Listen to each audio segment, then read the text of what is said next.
Welcome to our new program, 401k Real Chat. This is Fred Barstein, contributing editor for wealthmanagement.com's RPA Edge and CEO at Trow, TPSU, and 401k TV. I invite the most interesting, innovative, and impactful retirement and wealth management professionals that I know, asking them to provide open, honest, and candid answers to three important and at times difficult questions. So let's get real. So this week we host Michael Majors, Vice President, Human Resource Solutions at Paychex. Welcome, Michael. Thank you, Fred. I'm really excited to talk with you today. Very good. We're great to have you. I've been writing about this, but it seems like there's a possible explosion of the small and startup market, 401k market, because of the state mandates with, for example, an estimated 71% increase in new plan formation after Oregon's mandate was instituted. What does your research show, and do you believe there actually will be an explosion if there's not already? Yeah, Fred, I actually think there's a confluence of factors here. And state mandates certainly is part of the reason that there's an acceleration. But I think it also has to do something with what's going on in the labor markets. I think it's really caused every business, independent of size, to actually have to think about a benefits package. And even the little small companies under 10 employees that previously it was a nice to have, maybe it separated themselves, maybe the owner was going to use it more for their personal needs. Now they feel like they need to offer that just to keep anyone on staff, because the explosion of benefits because of the tight labor markets has really exacerbated it. Now you take that combined with what happened with the Secure Act, which made it more affordable for a small business to be able to afford a plan. And then add the last piece that you're asking about state mandates. It's a perfect cocktail, from my perspective, on exploding demand. And we have certainly seen that. So states like California, for example, that recently had a big deadline on the Cal Savers program. At one point, our sales there, which have historically been strong, were up over 125%. Wow. So it really did altogether, I think, made these crazy demands. And we're seeing, though, growth pretty much across the country, even in places that don't have a mandate. And the Secure Act and the labor markets, I think, are what's really driving that overall. Plus, with Secure 2.0, if that passes, there's a lot of very rich tax incentives for small and state plans. That'll probably accelerate it even greater. Yeah, we're really passionate about Secure 2.0 because we think it's going to have a dramatic impact on the number of people in the 401k retirement system. There will be more Americans that have an opportunity to save for retirement that's dignified and secure.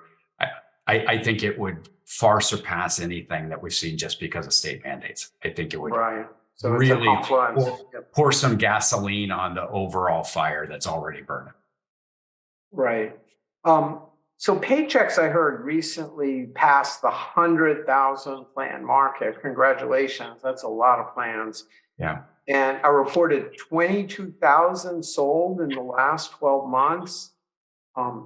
Is this a major increase for Paychex?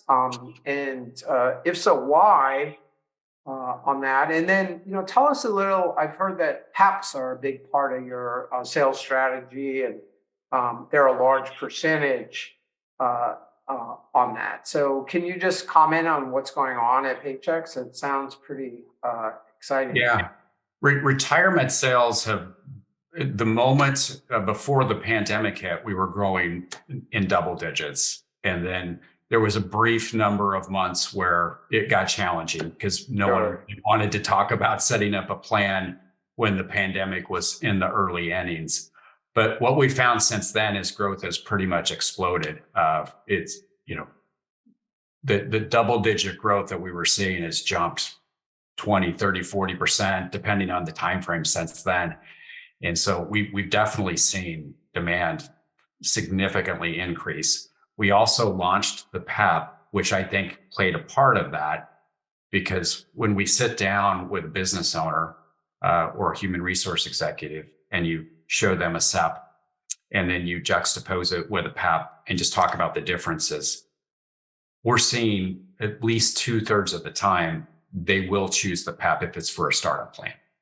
Right. So it does. it has lowered the barrier of entry, because I feel like people think, oh, I can do this and I'm not going to have very many responsibilities to run this plan because I'm really busy. I'm trying to do more with less as a business owner or as an HR executive. And I need to find something that's not going to take my time. So if they feel like there's not a lot of work and they have a choice between a SEP and a 401k, they're gravitating towards the 401k. In the startup space. In the startup. Yeah. Do PEPs actually cost more? I heard that, because there is an additional fiduciary with the 316 pooled plan provider. Yeah, we believe that over the lifetime of having a PEP, it costs far less. There may be a little bit more upfront costs depending on what people choose, but over the lifetime of it, we think it costs a lot less because there's just so much economies of scale that happen on the back end for them, not having to deal with tax filings, not having to deal really with hardly anything. And the loss of, when you think about the value of their time and the cost of the PEP, that's why I feel like people, when you place both options in front of them, are saying that's actually a better deal for me. So it might cost more in terms of what the plan pays or the participant pays, but when you factor everything into it, it's actually it makes a lot of sense. Because you're getting a 316 and 338 essentially in it versus SEP. Those are options, right? For people to choose. Now it's already baked in. And are you seeing also financial advisors more, the people that tend to dabble in this market, the wealth advisors, getting more interested in this, and do PEPs also help them? Yeah, I feel like there's two camps out there, Fred. We've got a group of people that in the FA community that are really starting to embrace PEP, especially in the startup space, for people that are like growing their book of business and would like, fast growing clients with a new plan, that they're jumping on the PEP bandwagon. I think in some of the more traditional, shops, they're more reluctant so far to do it, or maybe they don't have a fund lineup that's corporate approved, that matches. So it's an inhibitor. But we are seeing, and I still feel this is way early innings, that in the conversion space, there are people that are asking about the PEP. We're having people select the PEP. It's just not at the rates you see it in the startup. But overall, regardless of PEPs, are you starting to see the, traditional wealth advisor, financial planner be more interested in DC? Have you seen an uptick in that as well? Yeah, there's more interest. Our wholesaler team has been almost for 2 years since Secure Act, the first one came out, actively been educating people on the opportunity with PEP and what's happening. And it's kind of hard to ignore what some of the news reports are coming out about the adoption of PEP. And so I can't know for sure if the prognosticators are right and it's going to be practically all plans eventually are going to be in a PEP. That's not for me to comment on. Sure. But it's kind of hard you can't deny that it's definitely moving in that direction over time. So financial advisors, whether they're specialists or not, or certainly the non-specialists are starting to see the opportunity, whether that's a PEP or another form. And you seem to be able to serve and thrive and make money on these small, startup plans where most of the traditional record keepers, they struggle with that, right? They tend to, gravitate to 500,000, $1 million at least. That's what they consider small. How are you able to do that? Well, we we built our systems from the ground up a long time ago, and Paychex, because of the payroll integration and just the work we did to build the payroll technologies that we have, it's just scales really well. Right. And we really have two service models too, because we have a model like for the startups where it's a little bit more of a self-service model, or you call our center to get help or support. You can also chat in, things like that. So you can digital experience if you wish to. But then we have an account manager based model for our conversion clients and people with larger assets that is a little bit more traditional. So we kind of blend two different models too, to meet the customer where they're at, and then have clients that are used to working with a traditional shop like you're talking about, with that high touch and assigned person working with them. We have that too. Right. So you have both in that. So one of the things that I hear in the market, because I'm a big believer in, record keepers and also advisors that are willing to and able to work with the small and startup market, because that's going to be the lifeblood of especially what we think is coming. But I heard one year you had sold 11,000 plans, but you lost 9,000 plans. And people were saying, yeah, but, right? The yeah, buts, right? And I'm like, but, small plans, when they get more assets or, they maybe go out and shop and there may be other services. Is that still, are you at a higher than the average? And can you explain that? And is that changing? Yeah, I would kind of divide our clients into two groups, and it's pretty easy to understand this once I think I lay it out for you here. We have this big business that sells startups where we're just doing tons and tons of startups, like you said, 22,000. And those are to every size of business, right? Heavily gravitated towards smaller clients, because our client base at Paychex kind of mirrors the US economy, which is mostly small businesses. Well, 50% of small businesses go out of business, by their fifth year. Right. So our number one reason for losing a client, unfortunately, is, maybe they don't have employees anymore. They stopped processing payroll because they were going out of business, or they put the business on ice. So that's our number one reason for loss. It's not anything other than that. I'd say if you look at our loss rates to competitors, et cetera, they're pretty much up there in the 90s with everyone else. So. Right. And how many Paychex payroll clients do you guys actually have? Yeah, the figure we publicly released, the most recent one, is over 730,000. Okay. So you still have a little bit of a runway with the 100,000 plans. We have a big runway. Yeah, we talk about it a lot internally. Like, there's a lot of clients that need our help, and we're really hoping that with Secure 2.0, if it stays on track and passes at the end of the calendar year, like everybody believes, that will be a big accelerant, and we'll see a big jump over the next 24 to 36 months. Yeah.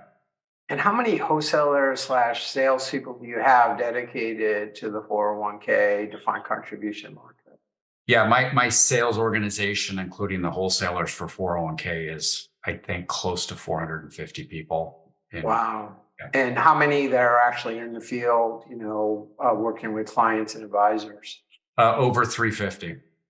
Wow, 350 external. And do you divide them into those that work directly with the plans and those that work with advisors, or are they all similar? That's just the group that works directly with clients. And then we have a separate team that works with advisors through our ePlan subsidiary, as well as our virtual wholesaling team.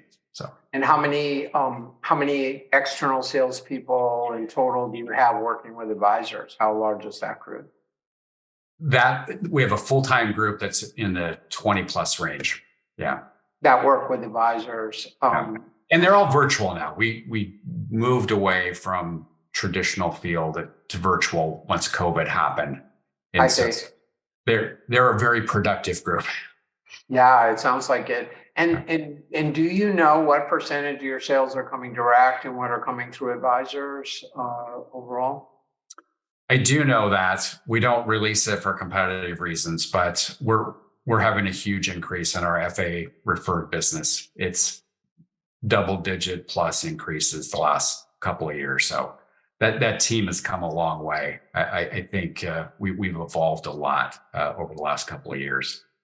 And I know that traditional RPAs, they tend to focus on larger plans. Are you starting to see some of these specialists work with you because whether they're part of a benefits shop now and they have to deal with smaller plans, or they see an opportunity on the wealth management side? Yeah.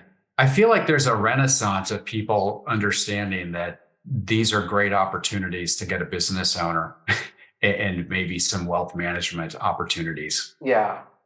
So they're even getting involved in some of the startups that look like they're going to have great cash flows too. So Right. but certainly in the under $1 million space, it's much more crowded, with interest than it was, a few years ago. Great. Well, those are all the questions that I have. Thank you for your time and congratulations on your great success. It sounds like you're going to be busy for the next few years with all the. Yeah, we've got our fingers crossed on Secure 2.0, but it'll be exciting. It's really good for, the country. I just get a lot more people in the system, and it's going to be very helpful with there are very few things. Retirement crisis. There are very few things that both parties agree on in Washington, and that seems to be one of the very few, which is a good sign. Yeah. Well, thank you for your time today. Appreciated talking with you. And thank you for watching 401k Real Chat. Please let me know if there are other industry professionals that you would like to see on this program.